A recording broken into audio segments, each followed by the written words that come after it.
O que eu consigo ver, às vezes, nesse caso da Vitória de Cajamar, que são muitas pessoas aproveitadoras, muitas pessoas que querem mídia e muitas vezes não estão nem sequer preocupados muito em resolver o caso.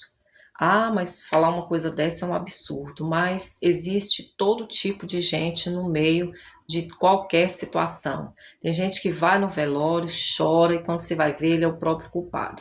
Mas seja bem-vindo a esse canal. Você que está aqui nesse canal, acompanhando toda essa história da Vitória de Cajamar. Você vai ver uma entrevista com o delegado deste caso, de defesa, que está aí defendendo esse caso da Vitória. E você vai ver que ele vai trazer muitos pormenores aí sobre essa situação toda. O tanto de perita que aparece também aqui nesse canal, sabe? Não no meu, em outros canais, pessoas que fazem vídeo, olha, aconteceu isso, aconteceu aquilo, por isso que o Maicon isso, o Maicon aquilo. Uma coisa interessante que eu achei foi uma coisa que o Franklin falou, do Frank Oficial, ele falou assim, olha, não, porque realmente é a verdade, né? Eles estão falando que foi só o Maicon, mas até para tirar um pouco aí a mídia de cima, mas está sendo investigado e eu creio que em breve vai ter resposta, porque agora, dia 10 de abril, já vai ser aí essa reconstituição. Eu creio que vai ter mais prisões por aí. Gostaria que você deixasse aí a sua opinião, tá bom? Abaixo desse vídeo. Inscritos aqui desse canal que falam que não vai sossegar enquanto não vê a justiça pela vida da Vitória, que pegar essa causa também, que tem sentimento. Então, que Deus abençoe. Veja aí, o crédito vai para o canal Beto Ribeiro, tá bom? E eu gostaria de deixar aqui também para vocês assistirem.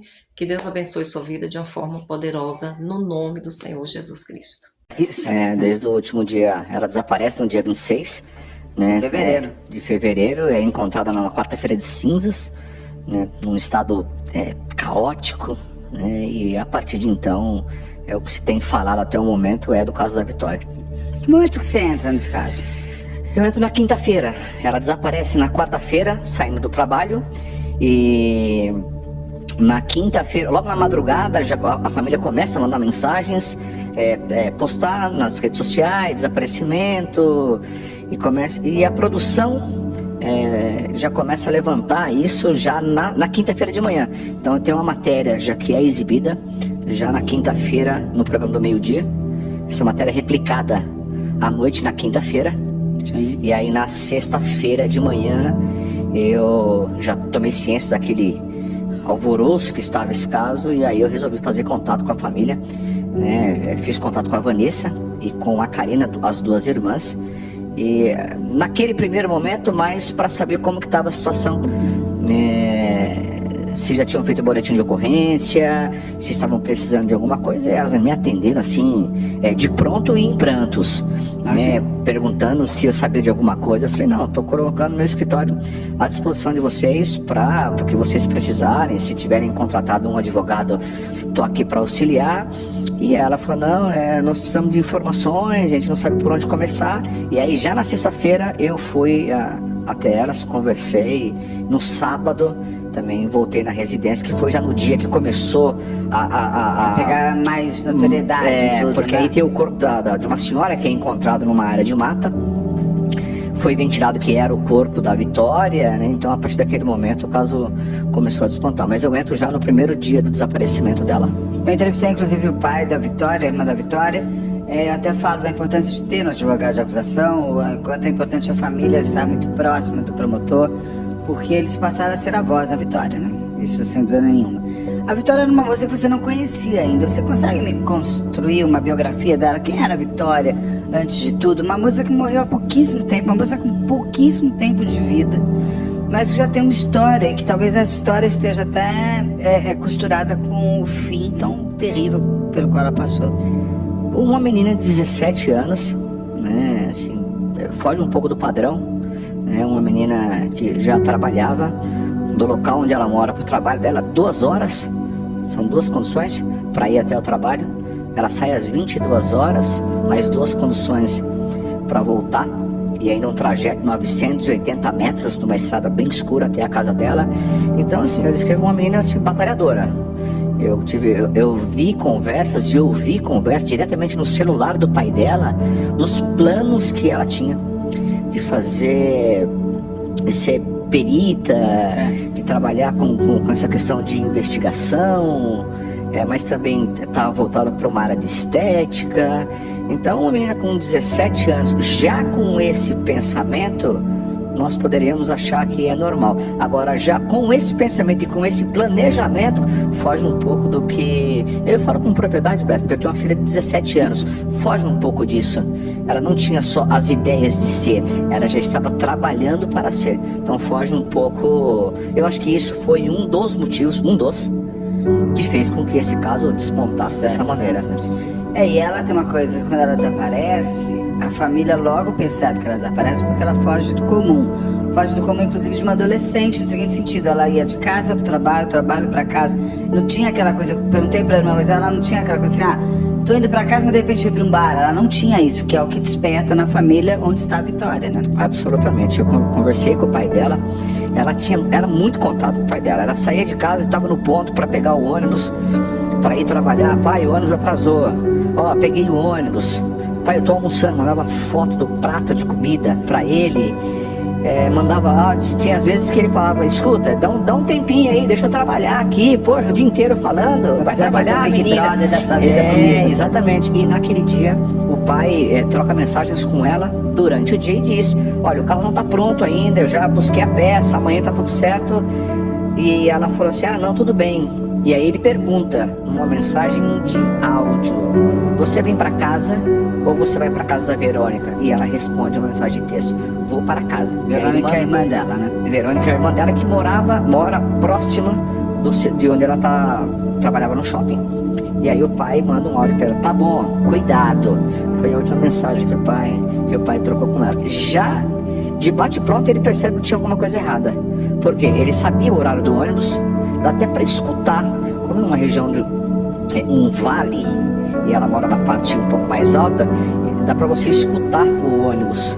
Aquela freada do ônibus. Exatamente. Então ele sabia exatamente o horário que ela descia. Então ele sabia que assim, ela acabou de descer no ponto. Eu vou contar 20 minutos, que é o trajeto desses 980 metros, ela levava 20, 25 minutos. Em 25 minutos ela chega. E aí quando dá 45, 50 minutos, ele já tem um start que falou assim, olha, alguma coisa aconteceu. E aí ele já liga imediatamente na empresa de ônibus. Aconteceu alguma coisa, o ônibus chegou, não, tá tudo certo e tal.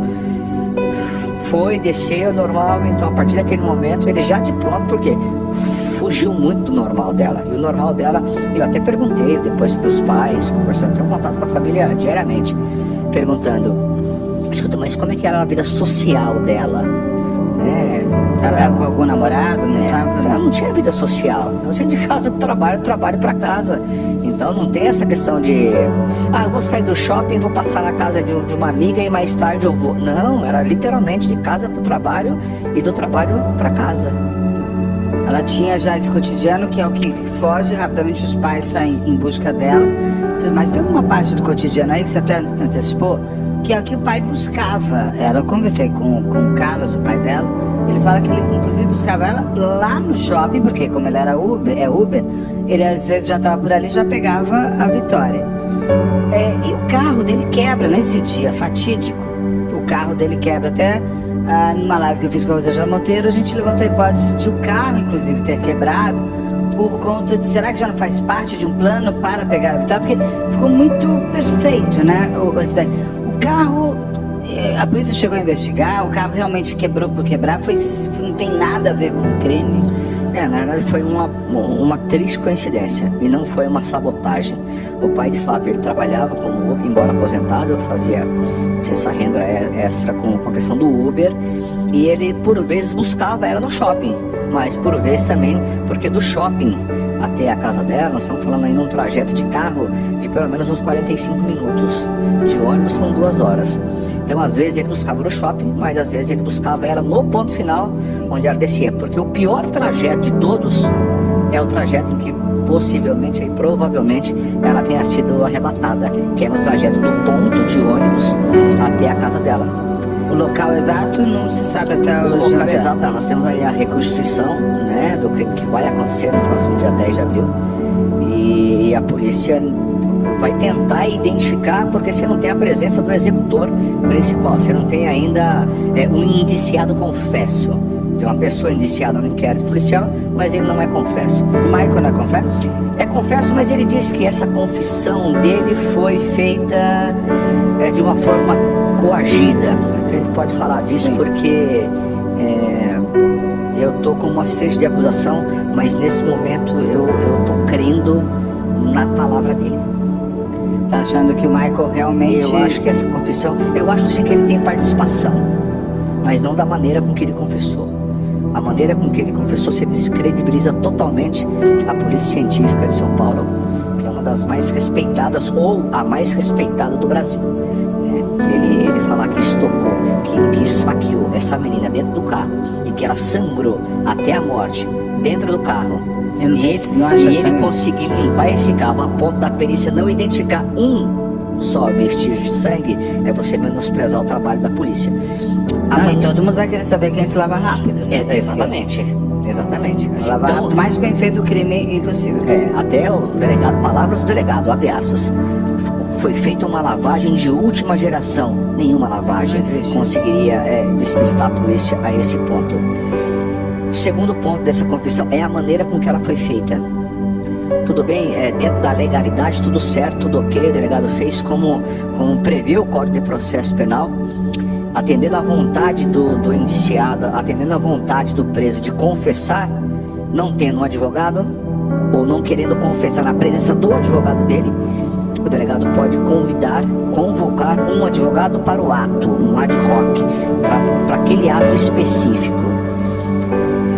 Quanto ao horário, a lei não estabelece um horário. A lei, mas assim, ante um caso de tamanha repercussão, colher uma confissão dessa maneira... Foi de madrugada, né? Abre precedente para muitas críticas e abre precedente para você duvidar dessa confissão.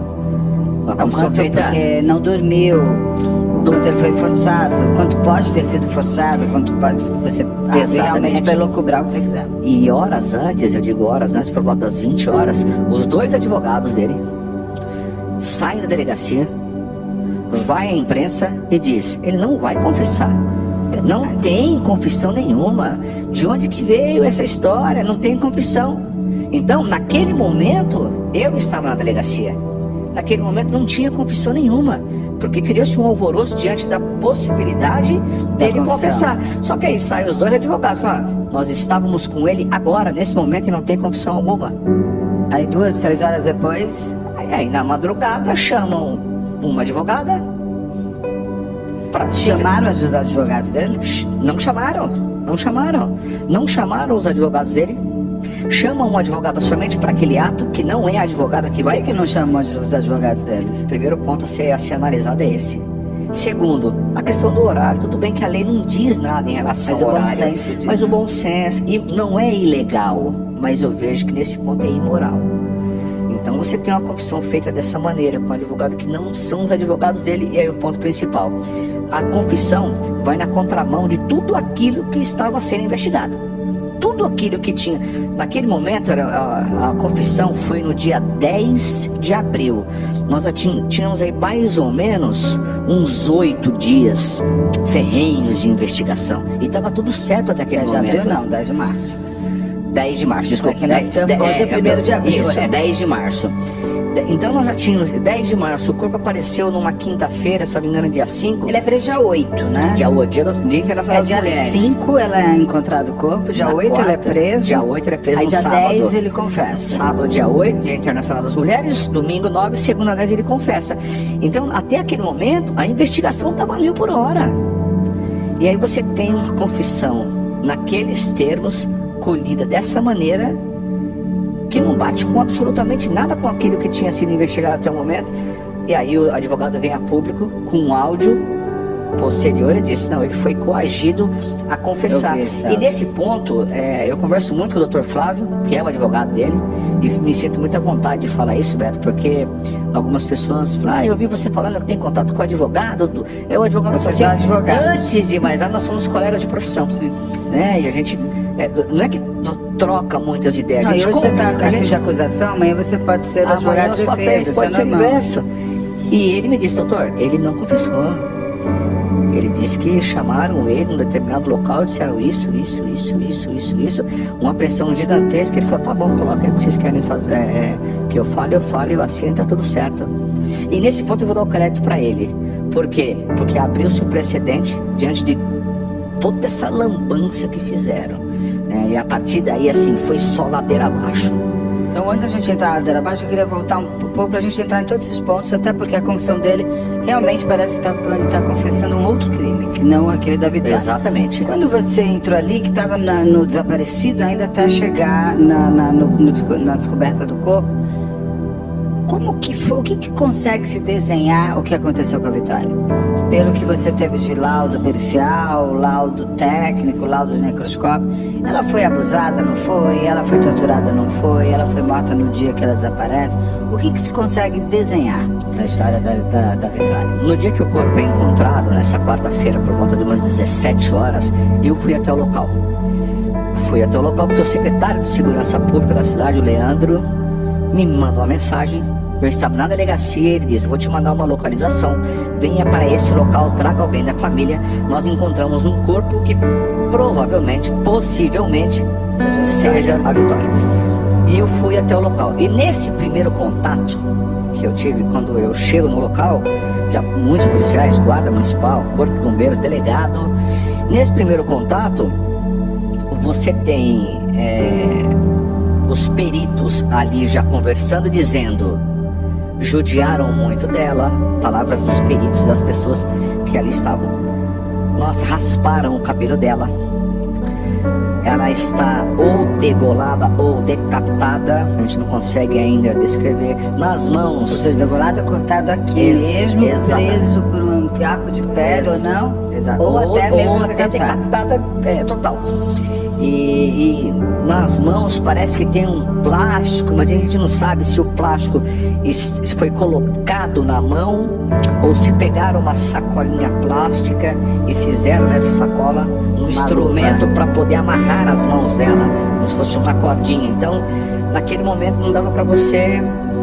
tinha muitas marcas que você vê que é devido ao estágio de decomposição, e tem outras marcas que são de agressão. Então, visivelmente, nesse primeiro contato, a parte que ela estava com o sutiã puxado para cima, com as mãos acima da cabeça, e a parte de baixo completamente despida. Então, naquele momento, diante das circunstâncias, a menina subida há 5 dias, há 7 dias, até aquele momento, bonita, atraente, encontrada naquelas condições, tudo leva a crer que foi uma questão sexual, que teve alguma... eu vi até a foto dela, a sensação que se dá é que a humilhação dela foi até pós-morte. Exatamente. Porque a forma que ela é deixada é de humilhação também. Exatamente. E aí o perito disse, olha, ela foi morta há cerca de 5 dias. E naquele momento nós tínhamos 7 dias de desaparecimento. Por isso que no início da investigação bateu-se tanto na questão de um cativeiro, que ela possivelmente, provavelmente, teria ficado 2 dias dentro de um cativeiro. E que tem mais a ver a história, né? Porque assim, sim. Até porque talvez quem pegou não imaginasse que se tornar uma comoção desse tamanho, ela ficar 2 dias, ter todos os serviços dessa pessoa horrorosa saciada, até ir morta e deixada. Tem mais lógica do que tudo que vai vir depois. E assim, e não é novidade pra ninguém, tanto pra você quanto pra mim, que a gente trabalha e vive com isso, vive disso, vive pra isso. Quantos casos de meninas desaparecidas nessa idade tem só no estado de São Paulo, só na cidade de São Paulo? São muitos. Então esse, acredito eu, era pra ser mais um caso, com um agravante ainda. Porque a região muito afastada, você tem um grande centro de Cajamar e até a casa dela são 30 minutos de carro numa estrada completamente sinuosa. Você não tem sinal de celular na estrada, você não tem nenhum tipo de sinal. Só uma operadora tem sinal e é muito precário. Então era para ser o desaparecimento de uma menina que havia sido encontrada numa mata normal. Agora, o que chamou a atenção, eu acho que isso que fez... mais um dos motivos que fez despontar isso foi a forma com que o corpo foi encontrado, com esses sinais de tortura, sem roupa, a forma com que foi deixado, a maneira com que foi deixado, né? E foi posto ali. Ali não foi o local do crime, porque você não tem nem ali o... Ali é a desova. Exatamente, ali o corpo foi levado e foi deixado ali. Porque logo quando identificaram, a Guarda Municipal encontra o corpo, o isolamento do local, Sim. perícia, e não se tem nada, absolutamente nada em volta desse corpo, dizendo que provavelmente ela tenha sido morta naquele local. Não, local completamente seco, sem umidade nenhuma, sem características de ter sido manuseado esse corpo, jogado, arrastado. Ou seja, quem levou, colocou o corpo ali daquela maneira. E além de colocar, deixou naquela maneira que... a posição foi organizada ali. Ela foi deixada daquela maneira porque quiseram deixar. Não é que se arrastou e colocou. Não. E mesmo que se jogasse, vamos partir daqui, lógico, isso a reconstituição do crime vai trazer muitos desses detalhes. Mesmo que a pessoa de repente estivesse carregando ela nos ombros, um exemplo, tivesse jogado, não ficaria da maneira que estava. Não ficaria. Está montado, tá propositalmente. Me lembrou imagens das vítimas do Maníaco do Parque, por exemplo, que ele gostava de deixar em posições de humilhação. Aí vocês descobrem o corpo, ali começa uma investigação. Então você já teve no primeiro momento ali o contato, perito falando 5 dias, cabeça raspada, plástico nas mãos, e ali possível abuso sexual e a tortura, né? Porque já tinha marcas e tudo mais. E ali começam a sair nomes. Teve uma história de um namorado dela com o namorado do namorado dela que queria. Tudo isso, eu imagino como foi angustiante para vocês, porque tudo que uma investigação tem, que é de buscar suspeitos e fechando, todo mundo sabia ao mesmo tempo. Então você estava naquela história de é isso, aquilo. O que começa a se desenhar ali? Primeiro, o que começa a chegar de respostas reais? Que vocês tiveram acesso? Ela realmente foi ou não foi abusada? O que tem? Isso foi posterior com a vida dos laudos. Sim. Mas naquele primeiro momento, começou a ser uma investigação, porque quando ela está no ponto de ônibus, passa um carro, 2 rapazes dentro mexem com ela. E ela manda o áudio pra amiga, passou um carro aqui, mexeu comigo. Eles estão voltando, eu tô com medo. Mas agora tá tudo bem, eles entraram aqui numa comunidade. Isso, esses 2 foram identificados, o carro também foi identificado, periciado. Eles comprovaram que dali eles foram para uma festa, tinha as câmeras da festa, era uma festa que tinha um consumo, e eles apresentaram o comprovante do pagamento da comanda. Então descartou esses 2, já com o veículo, passa-se a investigar os outros 2 que estavam dentro do ônibus, que ela também manda mensagem para a amiga dela. Tem um rapaz aqui, se é que eu do meu lado. Mas ela tira foto. Tira foto, se eu tirar ele vai ver. Tá.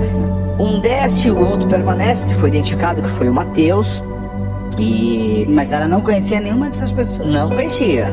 Nem esses meninos que subiram no ônibus e nem esse carro que passou. E nada tem a ver esse carro com o carro do Michael que vai aparecer depois. Nada. Absolutamente. Esse do shopping foi uma mera coincidência. É normal.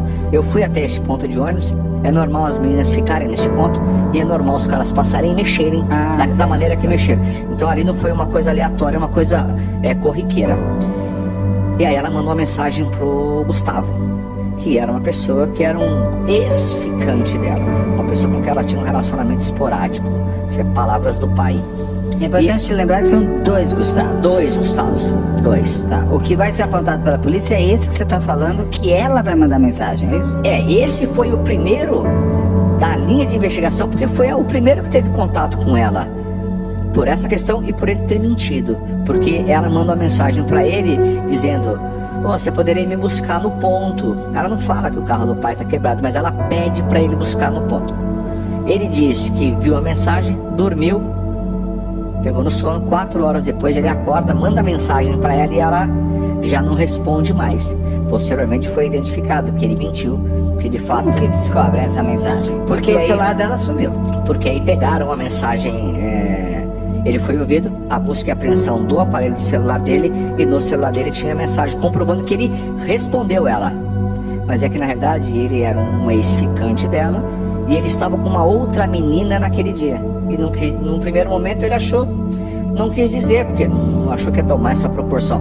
Quando toma essa proporção, que ele é... Ele muda da ele muda, agora eu vou contar a verdade. E aí ele fala, até a menina que ele estava, a menina é trazida para a delegacia, confirma que de fato eles estavam juntos e tal, e aí ele é descartado. E aí passa pro o outro Gustavo, que é o ex-namorado dela, que é o que ela teve de fato um namoro, que o pai não gostava, que o pai pediu para ela, para que ela terminasse esse namoro. E aí muita gente falando, então o que ele fez pro pai? Ele não fez absolutamente nada, mas foi uma coisa de pai, que falou, olha, esse não dá, esse não gosto muito do jeito desse rapaz. E aí o pai pede para ela terminar esse namoro, e ela meio que arredia, não queria, mas o pai insiste, mesmo contra a vontade do pai, ela continua, mas aí ela cede, aí ela termina esse relacionamento com ele. E aí a informação que nós temos é que não terminou de uma forma muito amigável, né? Talvez isso justifique quando ele recebe uma mensagem dizendo, escuta, a Vitória sumiu. E quem manda é a irmã da Vitória, porque o celular que essa irmã da Vitória estava, segundo a Vanessa me contou, a outra irmã, tinha sido da Vanessa, e lá estavam os contatos, o celular tinha sido da Vitória, e lá tinham os contatos da Vitória, e ela sai mandando para todo mundo. Esse é outro Gustavo. E ele só diz, ok. Minha irmã sumiu, se tiver alguma novidade, ele manda ok. Qual dos dois Gustavos que é apontado pela polícia como participação e que depois é desapontado? O Gustavo, que era o ex-ficante. Inclusive... O que ela manda mensagem pedindo carona. Inclusive foi feita uma representação pela prisão temporária dele e foi negado. Quando apareceu para mim pela notícia que foi negado, uma juíza negar num caso como esse, é porque realmente não tinha muita materialidade de nada. Excelente observação, Beto. Sabe por quê? Assim, juridicamente falando, a prisão temporária, até o próprio nome diz temporária, ela tem um tempo, ela tem um prazo. 5 dias, né? E às vezes 5 dias nos crimes que não são graves, mas 30 dias. Então você pede essa prisão por 30 dias. Para você conseguir uma prisão temporária é muito fácil. Por quê? Se você pegar a lei da prisão temporária, ela é muito extensa e ela tem muitos requisitos. Qualquer indício que você tiver, você já consegue, porque não é uma prisão de pena, é uma prisão cautelar. Olha, uma prisão para garantir a investigação. Deixa eu só guardar ele aqui 30 dias, não vai pro CDP, não tem matrícula criminal, não tem RG criminal, não vai planilhar, nada, não vai entrar no sistema. Ele vai somente ficar. Mas fica na cadeia. Fica na delegacia, fica numa cadeia pública, ele nem vai para o CDP. Fica numa cadeia pública. Então, nesse caso, ele ficaria em Cajamar. Para quê? Para que ele não tenha contato com outras pessoas, não possa atrapalhar uma investigação, quando tem risco de fuga. Ou seja, você tem um rol muito extenso que, se você conseguir atingir um item desse, você consegue a prisão temporária. A juíza dá não? Porque não tinha nem 2 vezes, né? E outra. E para 2 pessoas ela negou. Para 2 pessoas. Para o Gustavo e para o Daniel, não é isso? Gustavo e o Daniel. E o que me chama a atenção é que, num caso, naquele momento, né, o corpo já tinha sido encontrado, o caso estava assim, uma explosão. Um caso de tamanha repercussão. O delegado não conseguir a prisão temporária de uma pessoa porque ele não tinha absolutamente nada. E aí eu falo com muita propriedade disso, porque eu li a fundamentação e não iria conseguir. É o que me chamou a atenção na hora.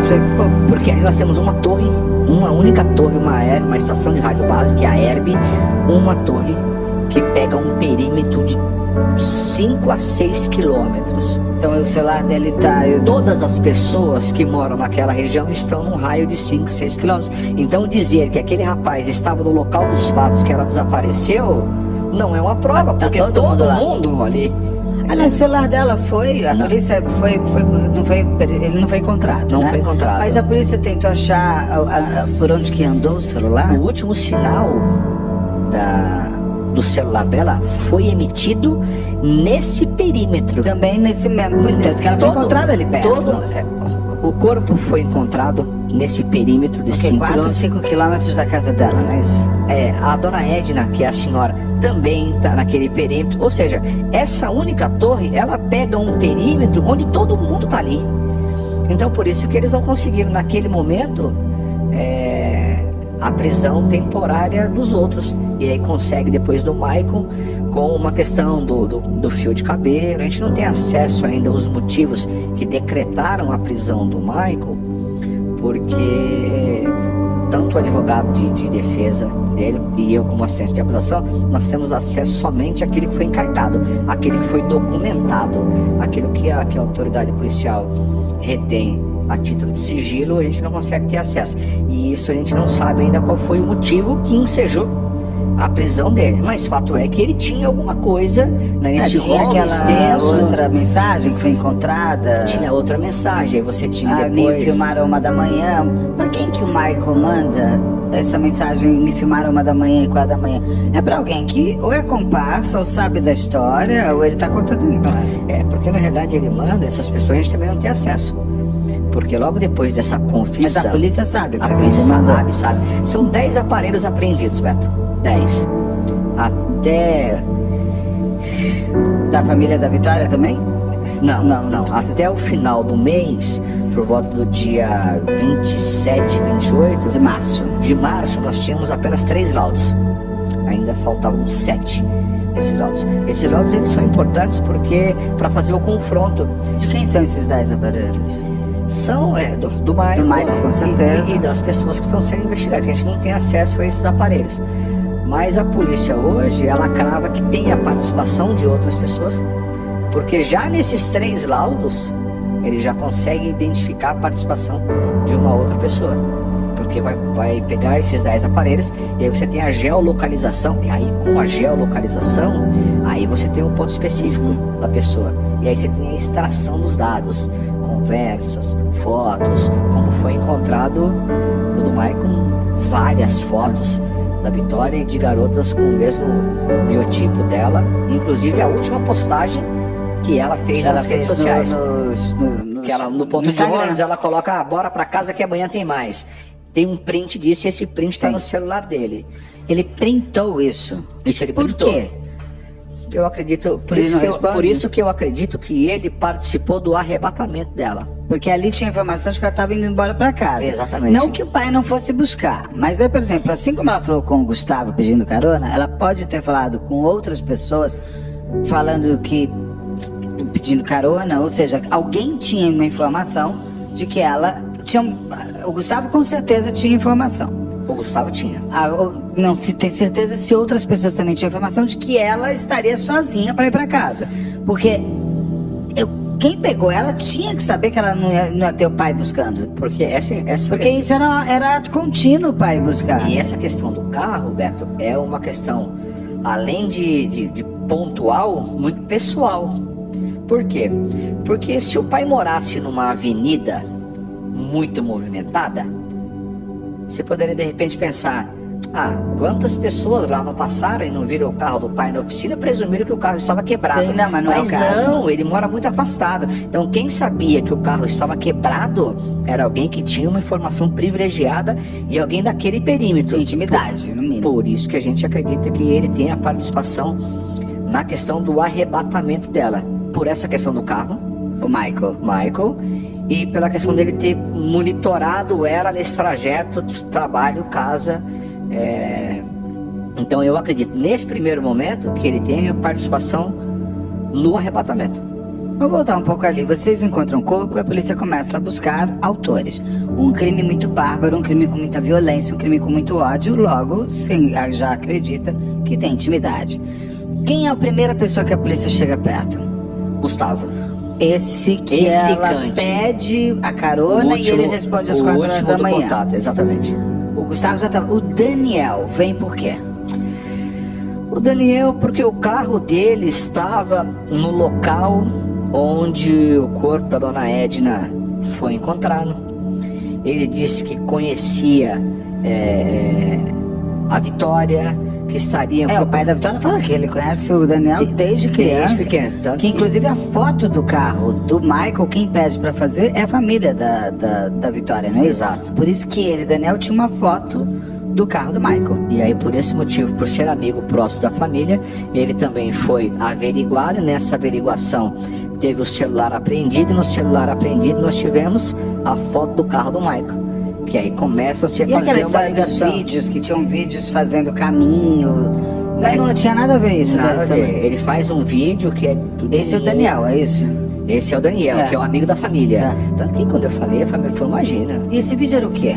Ele fazendo um caminho e falou, olha, aqui é o local onde ela poderia ter passado. Ele já estava nas buscas. Ah, não era nem um vídeo antes, saiu que eram vídeos antes? Não. Ele estava fazendo um vídeo por onde ela poderia ter, já como desaparecida. Já quando desaparecido, isso. E ele faz, lógico, esse vídeo vem à tona depois que o corpo foi Sim, encontrado. lógico. Mas no momento da gravação, ela ainda estava desaparecida. Tem uma lógica essa gravação. E tem, ele falou, olha, aqui tem um trilho que leva a tal lugar, ou aqui tem a cachoeira. Então, mostrando esse vídeo, porque é uma região, assim, a população é muito concentrada num perímetro ali de 5 quilômetros. Mas é uma região de 9 milhões de metros quadrados. É uma região muito extensa. Então ele estava auxiliando. Então nesse primeiro momento, a polícia não tinha de fato muito uma linha definida de investigação. Porque o carro do shopping que mexe com ela, os dois rapazes foram Não tem nada a descartados. ver. Os dois do ônibus Também nada a ver. descartado. O Gustavo, que era o ex-ficante, descartado. E aí, Mas com a prisão pedida. pedida. É o Gustavo que teria um namorado que descobriu que era namorada, que teria pedido. A história seria ótima, quiser o crime do tambor. Sim. Que é como seu namorado peça como prova do seu amor que você mata sua ex-namorada. Isso daí é uma. Infelizmente é um roteiro meio comum. Esse que seria também o Gustavo também teria a história que saiu do namorado. Tem nada a ver também. Tem nada a ver.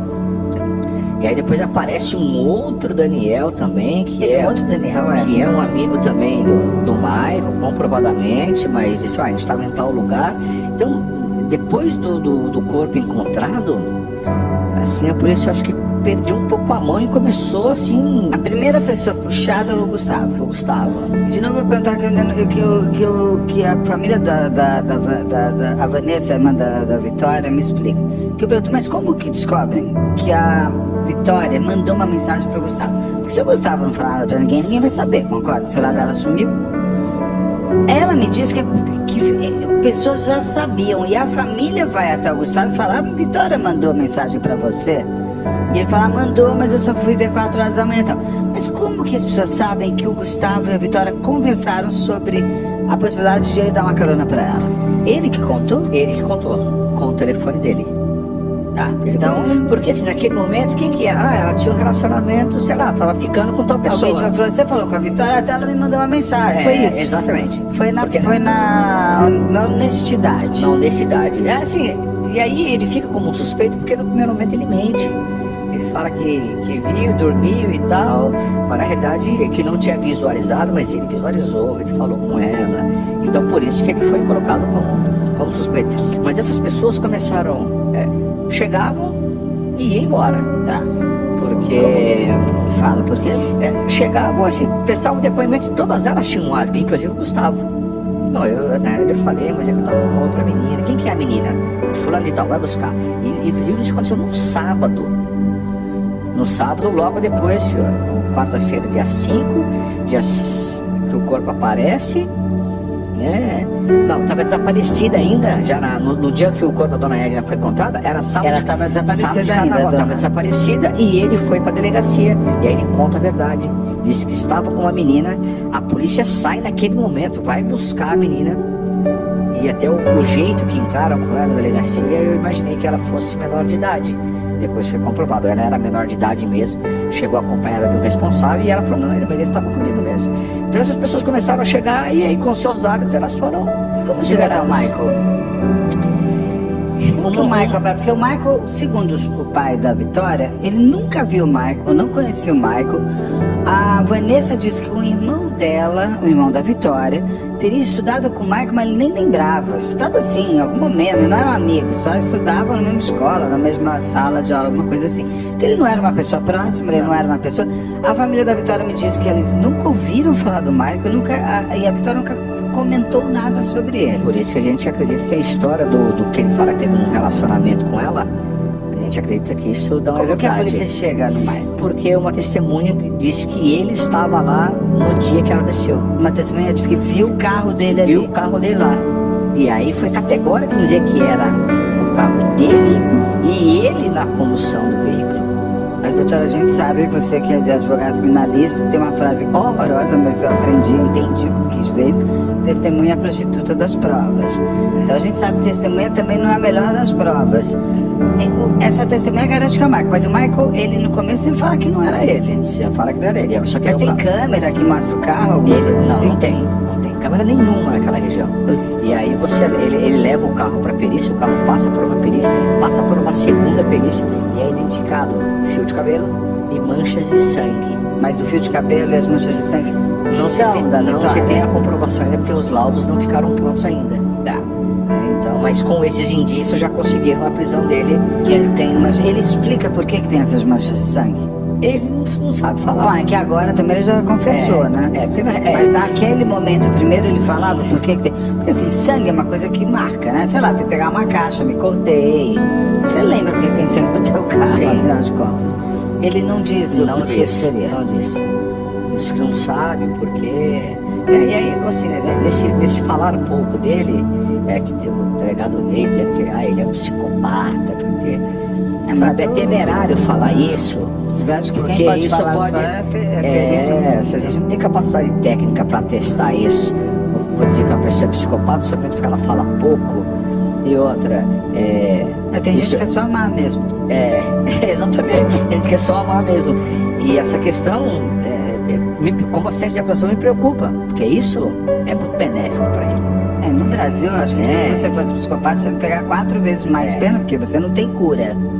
Né? Mas o Brasil vira semi-imputável. Na realidade, hoje ele está no CDP, né? Por uma exceção. O que é CDP? Centro de Detenção Provisória. Ele está numa cadeia hoje. Mas você não falou que a prisão temporária não fica na delegacia? Fica. Só que em casos de grande repercussão, no caso, lá não se garante muito a segurança dele. Lógico. Por vários motivos, porque ela é uma delegacia de trânsito.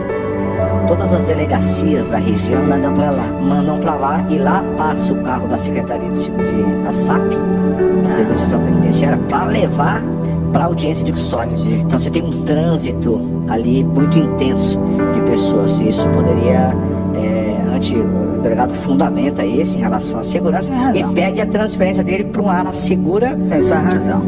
Justificável até aí, ok. Agora, se ele passa por um exame de insanidade mental e é atestado isso, automaticamente ele sai do CDP ou de um presídio, se estiver cumprindo pena, e é transferido para um hospital. E essa testemunha que diz que viu o carro do Michael com mais uma pessoa, por que esse carro chamou tanta atenção dela?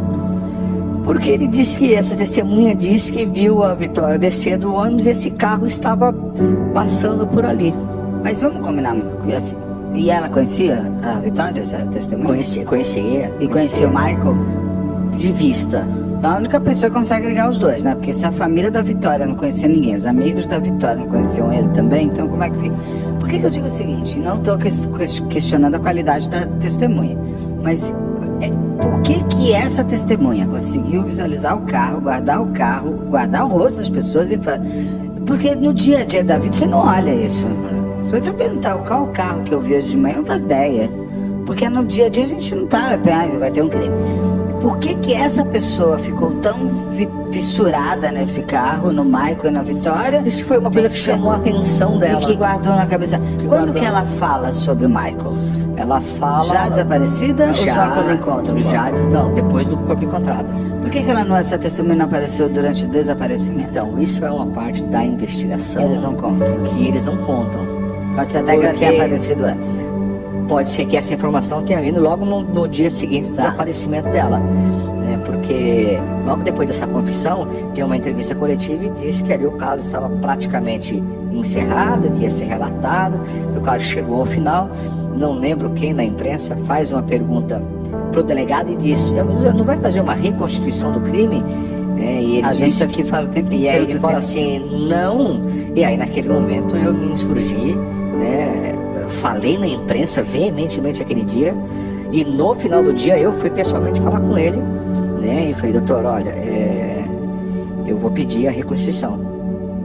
Não, eu não acho necessário, vamos esperar. Então eu falei: olha, eu estou fazendo um pedido informal para que seja feita a reconstituição.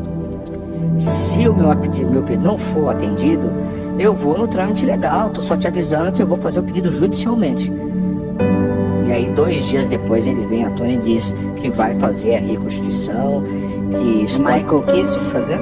O Michael não quis fazer e tem uma decisão judicial que impede ele de participar. E nem precisava. Eu acho que ele nem disse não assim, mas por que essa decisão judicial? E nem precisa. Ele não participar. É porque na realidade o advogado fez um pedido para que ele não passasse pelo exame de insanidade mental e também não participasse da reprodução simulada dos fatos. Insanidade mental, querendo dizer que ele era psicopata. Vamos confirmar que ele é psicopata, mas isso não daria. Então, só que aí o que acontece? Quem fez esse pedido foi o delegado. Quem faz esse pedido é o delegado. E esse pedido não pode ser feito pelo delegado. Pedido de insanidade mental, ele só pode ser de ofício quando o juiz quer. O juiz olha uma situação, vou pedir. Então quem pode pedir? O juiz ou o Ministério Público, ou a requerimento das partes. Ou seja, todo mundo pode. Pelo rito o delegado não pode pedir. O promotor pode pedir, o juiz pode pedir, eu como assistente de acusação posso pedir para o Ministério Público e o advogado também pede. A única pessoa na Terra que não pode pedir é o delegado. E foi o único que pediu. Por isso que foi indeferido. Foi negado porque não é nem uma questão se ele tem ou não. Aqui não tem nada a ver. Não, é que não tem legalidade. Esse pedido não pode nascer dessa pessoa. Ele não pode nascer, exatamente. E aí você tem a reprodução simulada dos fatos, que mesmo que ele fosse um indiciado, confesso, né, porque hoje ele oficialmente um indiciado, um indiciado, confesso, ele pode dizer não vou participar. E a lei o protege. E a lei o protege em relação a isso. Mas o advogado mesmo assim faz o pedido e o juiz diz que de fato ele Mas não... um confesso, um advogado já está confessando. Quanto mais você ajudar, menor vai ser sua pena. Por isso é que eu vejo, se eu estivesse do outro lado e o doutor Flávio, que é o advogado dele, pactua dessa opinião. Que se ele for de fato um réu, um indiciado, confesso, participar da reprodução simulada, dessa reconstituição, para ele é a título de benefício no processo, é muito bom. É muito bom. Só que agora ele tem uma confissão que já não é mais uma confissão válida. Sim. Então a partir desse momento não tem por que colocar ele numa cena de uma reprodução, sendo que ele disse que não participou de nada. Então ele não vai conseguir dar nenhum detalhe em relação à dinâmica dos fatos. Então essa testemunha aponta para o Michael. O Michael é pego pela polícia, a polícia pega o celular dele e no celular são encontrados aquela mensagem: deu mal, foi filmado a 1 e às 4, que daria uma costura para aquilo que ele fala, que pegou ela a 1 e jogou ela no mato às 4 horas, né? Daria o tempo lá da morte que ele traz como uma possível verdade. Aí também pelo celular se descobrem fotos da Vitória, fotos de moças parecidas com a Vitória e o print da story final dela no Instagram. Quando a gente printa uma coisa, a gente printa para guardar ou para mandar para alguém. Sim. Um print de... Por que esse print é um troféu, se ele for um psicopata, para ter o último momento de ela viva? Ou seria para mandar para um comparsa, para falar, ela tá chegando, vamos lá, tá, não sei o que lá. Por que ele explica porque printou? A principal linha de investigação em relação a esse print é que ele printou para mandar para alguém. Daí teria para avisar, olha, ela saiu de lá e ele conhecendo toda a região, uma linha de ônibus apenas, que é a linha 930, então ela saiu de lá. Então daqui tanto tempo ela chega aqui. Então essa é a questão. Então, e não viram para onde ele mandou, a gente não sabe, a polícia sabe, mas a gente não tem acesso. A gente não sabe. Não, o celular dele está completamente aberto na mão da polícia. O Celebrite puxou tudo. Então, seguramente, se ele enviou essa foto, a polícia já sabe quem foi. Mas a polícia está confirmando cada vez mais que ele é o autor e o único autor de tudo. Então, mas isso é depois da confissão dele, a polícia vem e diz que o caso está fechado, que não tem reconstituição, aquela coisa toda. E aí começa uma situação um pouco indigesta em relação a mim e a delegacia, porque eu estaria cobrando demais a reconstituição, Por que a família quer saber tanto como aconteceu? Eu falo, olha, é um direito da família saber não só a autoria, mas saber como tudo aconteceu. A família tem direito de saber o que aconteceu com a filha deles, desde o momento que ela sai do shopping, do trabalho, até o momento que ela é encontrada morta daquele jeito. Até porque confissão a gente sabe que não é prova. Exatamente. Por mais dolorosa que seja a situação, a família tem o direito de saber. E só essa confissão não coloca o Michael num tribunal do júri. E ter certeza de que a justiça está sendo feita. Você tem que angariado junto com essa confissão, você tem que ter as provas técnicas. Porque só a confissão... simplesmente ele confessa agora, depois ele desconfessa. Não, e eu posso estar confessando porque alguém está me intimidando para confessar, Sim. porque eu estou ganhando para confessar, porque eu estou protegendo alguém que eu amo para confessar. Sim. A confissão por si só não é a prova, você precisa fazer provas para confirmar uma confissão. E amanhã eu posso desconfessar e falar, não, como aconteceu. O próprio caso do Michael, ele confessou lá no dia 10 de março, mas no dia 13 estava saindo já áudio dos advogados mostrando que ele falou que ele foi obrigado a dizer. Exatamente. Né? E essa questão da confissão dele, depois a polícia volta atrás. Isso é uma coisa, o Michael não explica esses prints que ele fez no depoimento dele. Não explica. Não explica o print no story, porque as fotos da Vitória, nada. Ele só diz que ele teve um caso. Ele só fala do print do stories, ele fala porque era só para saber se ela estava vindo mesmo. Vamos printar. Então, assim, uma informação que não sem muita relevância. Agora, é normal numa investigação essa oscilação de informação, né? Mas o problema é que, isso falando agora a título de investigação, foi cravar a todo momento. Cravaram no primeiro momento que o Michael era o único principal suspeito, que tinha praticamente 100% de certeza que o caso estava praticamente fechado.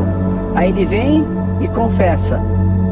A polícia disse que tudo bem, acreditou na versão dele. Se acreditar que ele fez, que ele fala que deu um golpe nela no carro, deu o segundo, e que ela sangra até a morte dentro do carro. O carro passa por uma perícia e nada é encontrado.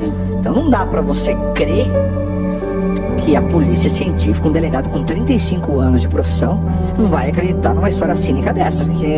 Então, isso é uma coisa que a mim impressionou bastante, imagina vocês que estão no dia a dia, porque a gente tinha essa informação, até saiu que assim, pré-laudos, ou laudos iniciais, nunca tinha ouvido muito bem, que assim, que ela teria até sêmens dentro dela, 2 ou mais sêmens pessoas dentro da Vitória, que ela teria ficado 2 dias torturada, que ela tinha cabelo raspado, plástico nas mãos, em princípio, para evitar alguma coisa, o sutiã no pescoço, uma possível degola ou quase uma decapitação. Aí na semana seguinte sai que não, ela não teve cabelo raspado, ela não tinha nada, assim, ela não foi violentada, ela não sofreu tortura e ela morreu no mesmo dia. Então ficou uma coisa, imagina como foi para vocês porque não é só uma oscilação, é um 180 graus. Então, por isso que eu falo, é normal uma oscilação. Mas não de tsunami. Agora, desse jeito, não. Então, assim, o que gera isso? Primeiro, descredibiliza demais a polícia. Gera uma sensação de angústia terrível na família. Gera uma sensação de apreensão muito grande na sociedade e uma confusão jurídica do meu lado aqui, que assim, embora eu esteja na linha de frente desde o início, eu tenho uma equipe com várias pessoas por trás disso, cuidando, porque tem o dia a dia do nosso escritório, tem outros processos. Eu tive 2 tribunais do júri nessas 2 semanas, assim, gigantescas, de 3 dias, de 2 dias fora da cidade de São Paulo. Então, assim, e quando eu tomo a decisão, e já não é a primeira vez que eu faço isso, de procurar essas famílias para oferecer ajuda, eu sempre faço questão de falar isso, porque nesse momento, nessa tragédia, muita gente quer surfar, né? Eu sempre deixei muito bem claro para a família e faço questão de falar para eles: eu não estou aqui por conta da televisão, porque eu já trabalho na televisão. Verdade, já tá na Record todo dia. Eu prefiro estar lá no estúdio, no ar-condicionado, do que de repente... Você está fazendo pro bono, inclusive. Exatamente. Então, só que quando eu vou e ofereço isso, por óbvio e por obrigação, eu tenho que fazer isso bem feito, porque é o meu nome, eu tenho que ter uma estrutura para oferecer. Porque senão fica um negócio meio mom baby, sabe? Aquela coisa precária. E você, o cara tá aqui só pra aparecer na televisão. Não, meu objetivo nunca foi esse.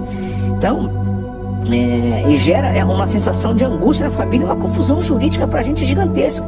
Porque você tem que ir na delegacia toda hora. Não, quando sai... Agora apareceu uma pessoa que vai ser ouvida. Mas peraí, outra?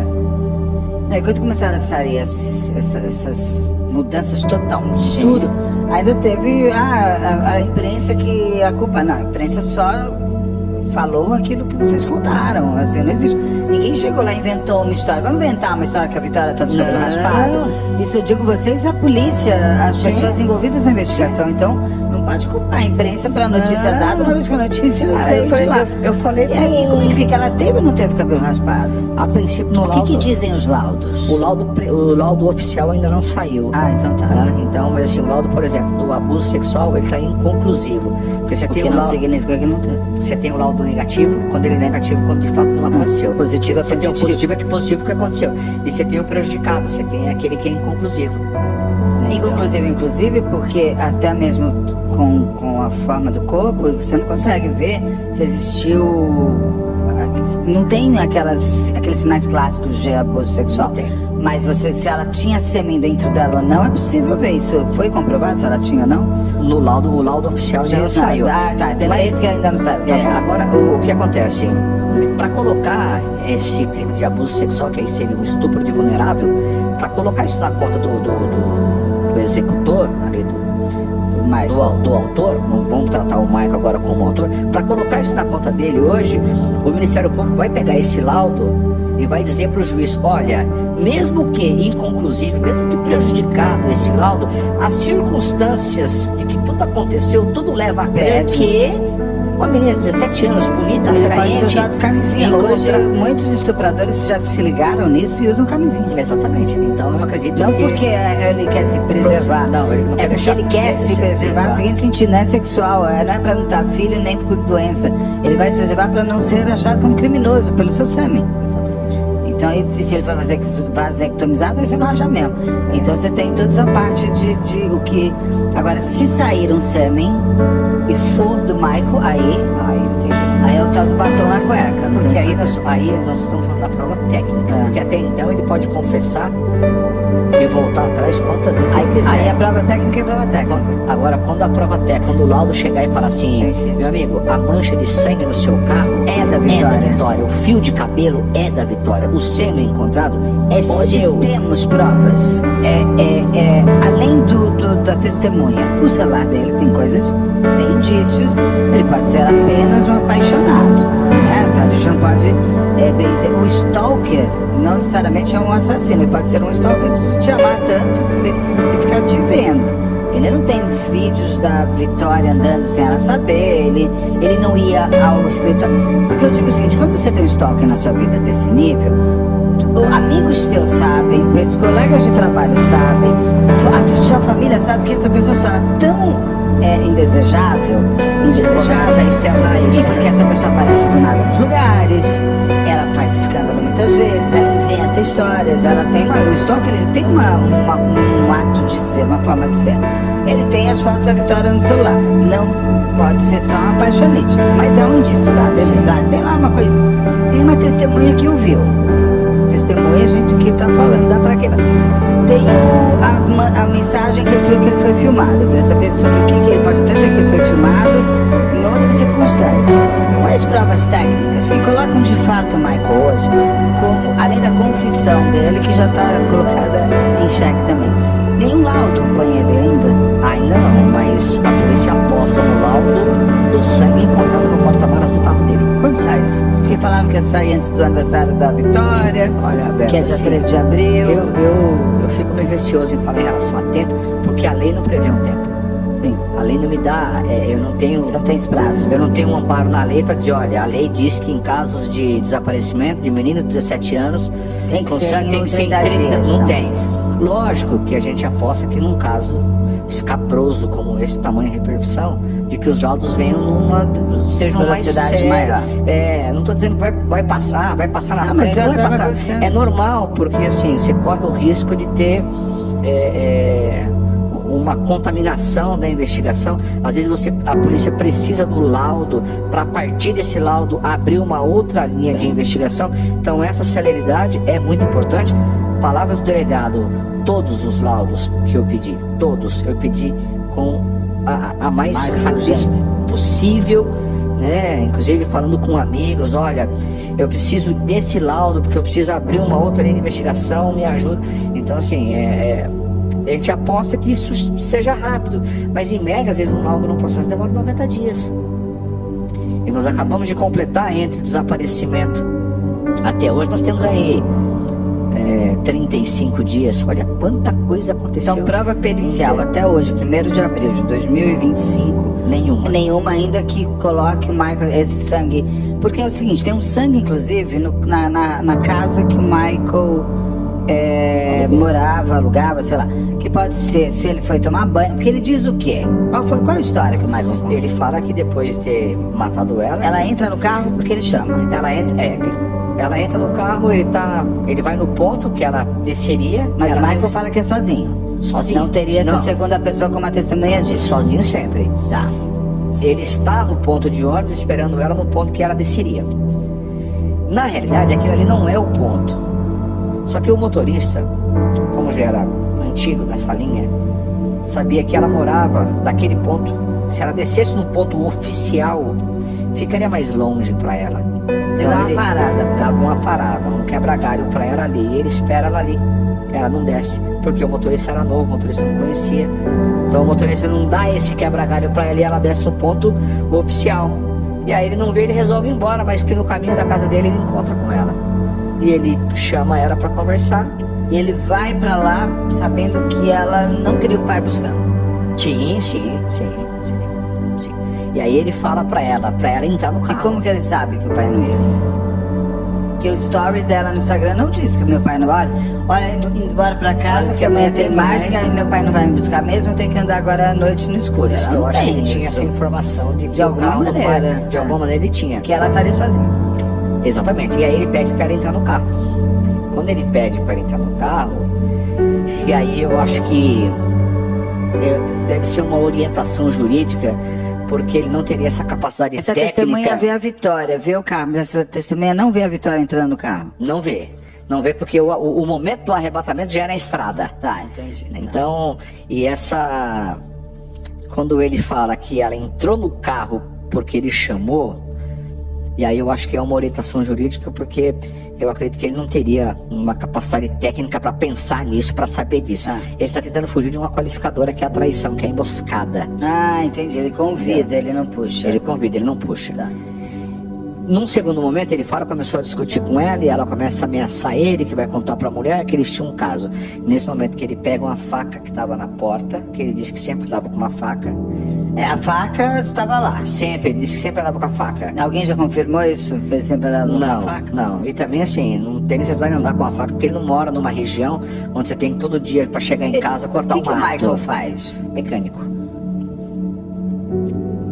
Será que ele sabia que o carro do pai estava quebrado, já que ele é mecânico? Essa é a questão. Porque quebrou porque o pai do pai era uma borrachinha que estava para quebrar mesmo. Exatamente. Que o pai resolve comprar essa peça pelo Mercado Livre, que demora um pouco mais para chegar, e por isso que ele fica sem carro. Exatamente. Então não foi uma coisa que a pessoa queria levá-lo até... não consegue ir, que acho que é um filho, sei lá quem que é. Um amigo. Um amigo tem... E aí ele pega essa faca e dá 2 golpes nela dentro do carro. Então ele pega e faz... Como seria? Ele pega aqui e faz isso? Ele pega aqui, faz isso. Ele pega assim e faz isso daqui. Ele não pega assim e faz assim. Não, ele no volante ele disse que pegou com a mão direita. Então ele pega assim e faz assim. E a faca é grande? Ele disse, acharam a faca? Não acharam. Ele disse que era uma faca média. Ele jogou onde essa faca? Disse que jogou num brejo e foram procurar e não acharam. Aí ele dá 2 facadas nela. Sendo que quantas que vocês conseguiram? A perícia é 3. Uma aqui na região da jugular. Que seria assim, a famosa degola. Isso. Aqui na saboneteira aqui, que a gente chama aqui. E uma outra aqui abaixo da axila. E tem a ver com ela? Foi no lado esquerdo dela? Foi do lado. Foi desse no lado esquerdo, confirma. Foi desse mesmo lado. E aí quando ele fala que ele fez isso porque ela estaria ameaçando ele, aí ele tenta fugir de uma outra qualificadora. querendo pegar um atenuante que é da violenta emoção, né? Então, aí nesse momento eu acredito que é uma orientação jurídica, porque você derruba uma qualificadora da emboscada e consegue o privilégio da violenta emoção no tribunal do júri, você pode baixar muito uns 10 anos de pena menos. É muita coisa. É muita coisa. Então eu acho que nesse momento. Já é feminicídio? Ele está sendo iniciado como feminicídio? Feminicídio com as qualificadoras, e aí tem a questão do. 40 anos, mas aquilo lá. 40. E aí você tem a questão da ocultação do cadáver, que a pena é irrisória. E aí você tem a questão do abuso. Mas a circunstância... Se tivesse tido tortura, abuso, daí seria uma coisa enorme. Mas eu acredito hoje que no tribunal do júri uma pena entre 45 e 50 anos. Mas daí ele pega, dá essas facadas, ele fica sujo de sangue. E aí ele faz... A direção, gente, o carro inteiro fica, a direção, o câmbio, embaixo do banco, do lado, muito sangue. Banco de tecido. Você corta um negocinho, você vai achar sangrado a tua vida lá. E palavras do delegado, abre aspas na entrevista. Os senhores já tiveram a infelicidade de estar num lugar onde uma pessoa tomou uma facada na jugular? O sangue vai ao teto. Vai. Porque ainda mais que ela tá nervosa, o coração tá batendo a 1000. E aí ele fala, por isso que eu não acredito que ela foi morta em um determinado local. Agora, fazendo um paralelo com isso, pega essa cena de uma pessoa tomando uma facada na jugular, onde o sangue vai no teto, pega essa pessoa e coloca nessa situação dentro de um carro. Não teria condições de limpar. Não vai pingar. Mas nem se ele ateasse fogo no carro. Não, aí ele pega e deixa o corpo naquele local, diz ele que faz uma cova rasa. Não, peraí, mas daí ele vai pra algum lugar. Ele vai com o carro que até a vizinha ouve ele chegando de ré. Isso. Pra pôr o corpo no porta-malas. Pra pôr o corpo pra levar lá, e depois ele vai nessa casa pra poder se lavar. Por que ele põe o corpo no porta-malas? Se ele tá indo pra um lugar, é só abaixar o banco do passageiro. Pra que ele precisa esconder o corpo?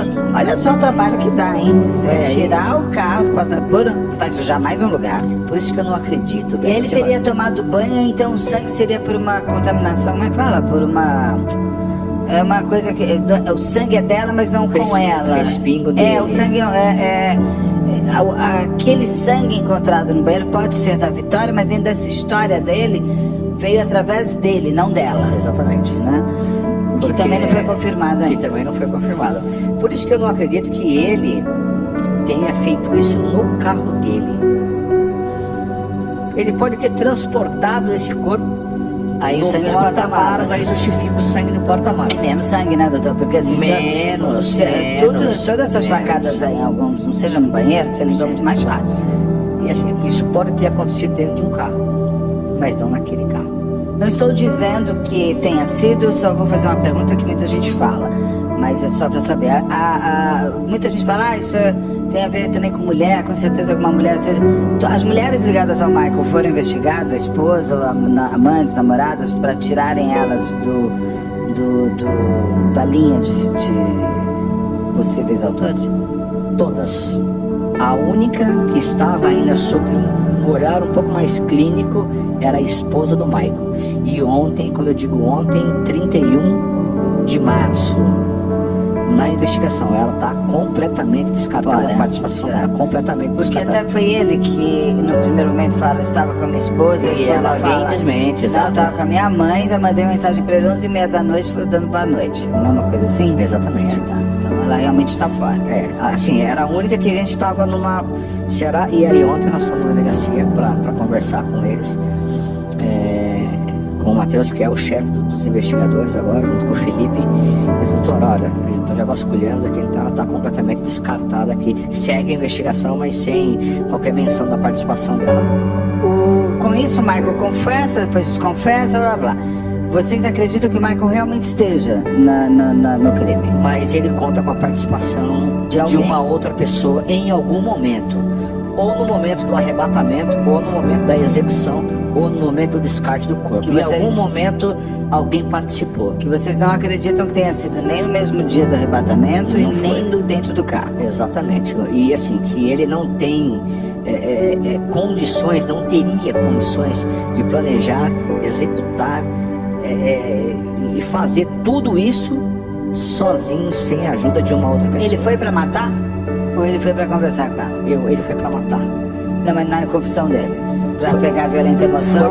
Não, foi pra bater um papo com ela, pra ela parar de me perseguir. Isso. E aí ela... Ela é uma stalker. Eu tenho todas as suas fotos, eu fico te perseguindo. Ele tinha um Instagram pra ficar atrás dela, não tinha? E ele mente na delegacia. No primeiro depoimento dele, ele tá grifado no depoimento dele, que ele não tinha redes sociais. E aí, posteriormente, a polícia identifica que, de fato, ele tinha, assim, uma rede social, que era uma rede social fake, que ele usava para poder stalkear ela. E no carro ele fala que ela ficou nervosa com essa indagação dele, da esposa, e houve ali um bate-boca, começa as vias de fato. Agora, por que ela estava nua? Por que ele só tira a roupa dela quando ele pôs naquele lugar? Naquela posição que eu vi, é impossível ele ter tirado a roupa. Ele disse que tirou com o perito, peço desculpas, é uma sensação só. Ele disse que tirou a roupa dela para que a decomposição do corpo fosse mais rápida. E ele fez buscas também, né? Como degolar? Quais são as buscas? Como degolar, como limpar o local de um crime. E no dia da morte dela? Antes do desaparecimento dela. Que a gente também não acredita. Um ar de premeditação. Exatamente. Não, que isso foi premeditado, disso eu não tenho a menor dúvida. Isso não é um crime de oportunidade. Ele lido com isso todos os dias. Por isso que eu achava que até o carro do pai dela poderia ter sido quebrado propositalmente. Crime de oportunidade é o roubo, a residência, né? Tem um detalhe, o pai dela não pode dirigir, pode pedir o carro do vizinho emprestado. Porque ele tem deficiência física, ele precisa de um carro pronto para ele, então ele não pode nem chegar para o vizinho e falar: me presta o carro só para buscar minha filha. Exato, por isso que a gente fala, o crime de oportunidade é um roubo à residência, é o cara que sai... Tô passando e vi o carro aberto. Vamos sair aqui com o revólver na cintura, o primeiro que a gente encontrar dando bobeira... Tô saindo para roubar, não tô saindo para roubar você, não, que você passou na hora errada. Qualquer um, exatamente. Nesse caso não, nesse caso era a Vitória. A vítima era certa e determinada, ele tinha ele estava monitorando ela, e não estava monitorando só a partir daquele dia. Ele já estava monitorando. E o Michael também fala que ele enterrou. Não enterrou. Eu estava... Então como é que isso fica? Como é que a polícia... Como é que fica essa situação? Quando foi dito a ele que, olha, o corpo foi encontrado nessas condições, ele se espanta. Então vocês acham que ele estava no crime, mas não nesse momento? Ele não participou da desova do corpo? Eu acredito que não. Porque para ser ele se espanta? Ele se espanta. Mas não foi assim que eu deixei ela. Eu deixei numa cova rasa com umas pedras em cima. Qual cova rasa ele levou? Não. Diz que é perto do lugar onde o corpo foi encontrado. Se pegar tudo que a polícia tava... Nada bate. Quem vai desenterrar e por quê? Nada bate. E aquele corpo não tinha sinais de que ele tinha sido manuseado a ponto de ser enterrado, mesmo que numa cova rasa, com um pouquinho só de terra, com 2 pedras em cima. Não, ela foi morta num determinado local e carregaram ela e colocaram e montaram aquela pose que você viu na foto. O local onde ela foi deixada era um local que o Michael conhecia, ele passava, é um local diferente, é um local que as pessoas andam. É a mesma estrada. É a estrada que liga a rodovia Anhanguera. Ela tem um trecho de terra e depois tem um trecho de asfalto que dá acesso à casa deles. Então é a mesma estrada. Deles, a família da Vitória. E Michael e todas as pessoas. Não é a principal, é a principal e única estrada que tem de acesso para todos. A Edna que foi encontrada lá, essa mulher, ela trabalhou com o Michael, com o Gustavo? Ela trabalhou como cuidadora da mãe do Mauro, que é o padrasto do Michael. E ela morreu ali, que até falaram, morreu de casos naturais, sem dente, realmente ela Aí é especulação, a gente não tem os laudos ainda, mas o fato é que a morte dela foi de causa natural. Porque ela andava por ali?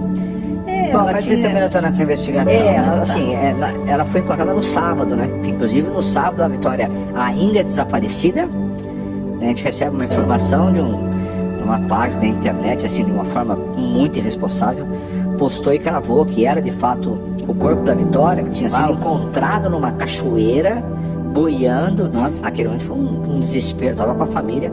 E aí nós fomos até o local, e aí chegou lá, nós recebemos a informação que, olha, eu não vou nem levar, isso aí o policial me chamou e falou, doutor, não vou nem chamar a família para reconhecer, porque o corpo aqui encontrado é de uma senhora um pouco mais velha. Um pouco mais velha? É.